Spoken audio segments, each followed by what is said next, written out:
Centre में क्या बोलते हैं? न्यूक्लियस।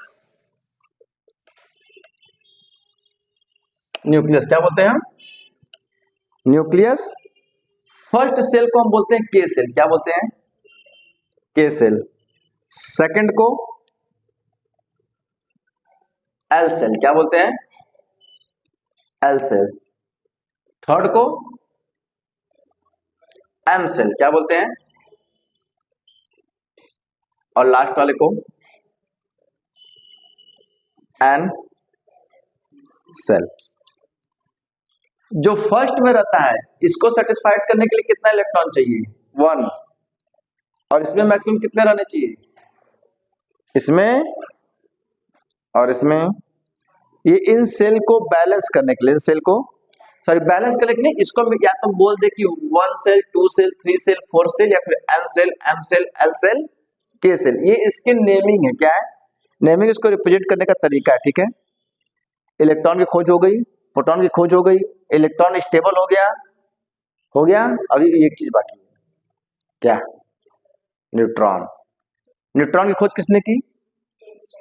ईटा पर नाच। तो न से न्यूट्रॉन और च से James Chadwick. J Chadwick 1932 J Chadwick discover another sub atomic particle when at no charge. इसके पास कोई चार्ज। इसका नाम उन्होंने क्या दिया? न्यूट्रॉन। क्या नाम दिया? न्यूट्रॉन।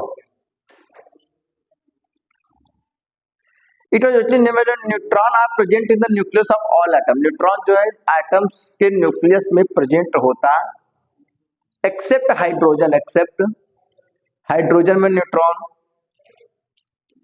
नहीं होता है। न्यूट्रॉन को हम किससे रिप्रेजेंट करते हैं? स्मॉल एल से। The mass of an atom is given the sum of the mass of proton and neutron present in the nucleus. अगर कोई तुमसे पूछे कि मास ऑफ एटम, क्या पूछे? मास ऑफ एटम, तो कैसे निकालोगे? मास of proton and the mass of neutron plus, दोनों क्या करोगे? प्लस कर दोगे। प्रोटॉन का मास और मास कर दोगे तो किसका आ जाएगा? मास ऑफ एटम का। तो एटम का कितना मास है कैसे निकालोगे?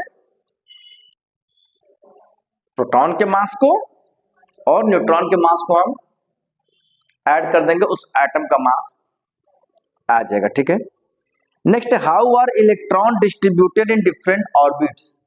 हमने ऑर्बिट तो पढ़ लिया, लेकिन इसमें जो इलेक्ट्रॉन है वो डिस्ट्रीब्यूट कैसे होते हैं? मतलब एक सेल में कितना इलेक्ट्रॉन रहेगा, दूसरे सेल में कितना इलेक्ट्रॉन रहेगा, तीसरे सेल में